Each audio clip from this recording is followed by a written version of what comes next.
A pleasant good morning. It's Mike's Morning Musings for this Thank Buddha. It's Friday. It is Friday, January 30th.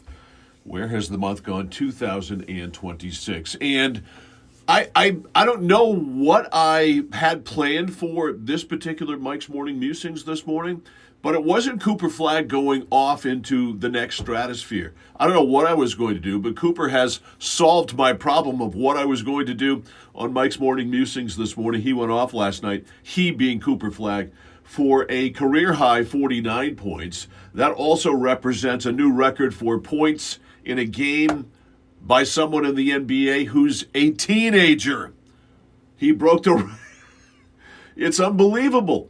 It's really, truly unbelievable. He broke the Mavericks rookie record for points, which was set by Mark Aguirre, who ironically had his jersey retired at halftime last night. This is unbelievable. And when you consider the fact that Flagg had just 2 points in the first quarter, but he went off for 23 in the second. According to ESPN Insights, he's the youngest player in the play-by-play era to score more than 20 in a quarter. And he kept on going and going and going. Now, this all comes after he took a night off because his left ankle needed some rest. It was load management. So he comes back last night with 49 points, 20 of 29 from the floor. That's pretty good. 3 of 5 from 3, including the game-tying 3 that gave him points 47, 48, and 49. He was 6 for 6 from the line. He had 10 rebounds, so a double-double, 3 assists, a block, did turn the ball over twice, including a key one right at the end there, and had 2 fouls in 38 minutes of basketball last night in an NBA game. Just phenomenal. And here's the other thing. His former Duke teammate, Con Knippel, on the other side of things, was playing for the Charlotte Hornets last night, and he is the one who Flagg fouled in the final seconds, who then hit the 2 free throws that won the game. Ironic there. But he finished with 34. Those two going at it mano a mano to be the NBA's Rookie of the Year. Right now, Flagg, according to Las Vegas, is in the lead at minus 400. This is where we are now, and I don't understand anything at all about betting. And Knippel is plus 280 when you look at the odds to win the NBA's Rookie of the Year. So they scored 83 points last night. That is the most by a pair of rookies in a game. Listen to this. You have to be of a certain age to appreciate this, and I am of a certain age, so I do appreciate this. The most by a pair of rookies in a game since, think.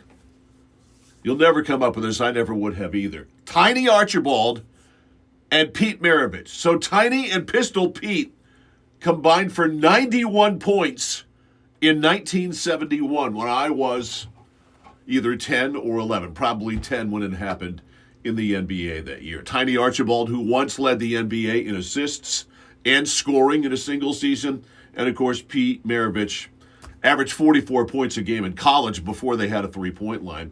So that's the numbers that Knippel and Flagg put up last night. By the way, I had to do this because this is what I do. I took a deeper dive on Tiny Archibald and Pete Maravich, and I knew they played together. Who they play for together? Yeah, they played for the Celtics, 79-80. Remember Maravich joined the Celtics in that season? They played for the Celtics in 79 and 80. In fact, Tiny Archibald played 80 games that year for the Boston Celtics, and Pete Maravich, that season, his last season, played 26 games with the Boston Celtics. And sadly, Pete Maravich is no longer with us, but just unbelievable. When this kid does something new seemingly every night, every game, it's truly remarkable. And when you consider he's from Newport, Maine, it's mind-boggling to me as someone who's been around sports.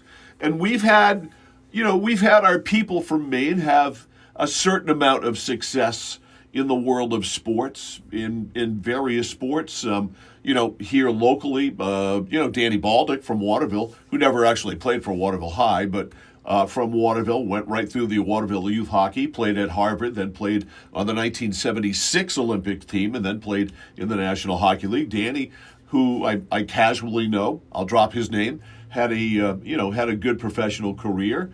Mike Bordick from Auburn originally, ended up playing at the University of Maine, ended up being the guy that took the place of Cal Ripken Jr. at shortstop for the Baltimore Orioles. And there, of course, have been, Billy Swift, 20-game winner in Major League Baseball, finished second in the Cy Young voting one year. But we're talking about a kid right now who is among the best players on the planet. On planet Earth right now, Cooper Flagg is as good as it gets. And I know a number of people have NBA League Pass now only because of Cooper Flagg. And they're only watching the NBA because of Cooper Flagg. And they text me all the time here at the radio station and tell me how they don't like the NBA or they don't like the style of basketball in the NBA, but they watch because it's Cooper Flagg. And I have to say, I've gone through the highlight package, a 17-minute package of the highlights of that game last night. Flagg scored every which way but loose. Yes, he scored from three, but he scored the drives to the basket. His ability to get to the rim is unbelievable. I think it's unmatched right now in the NBA. And he's only going to get better. See you Monday.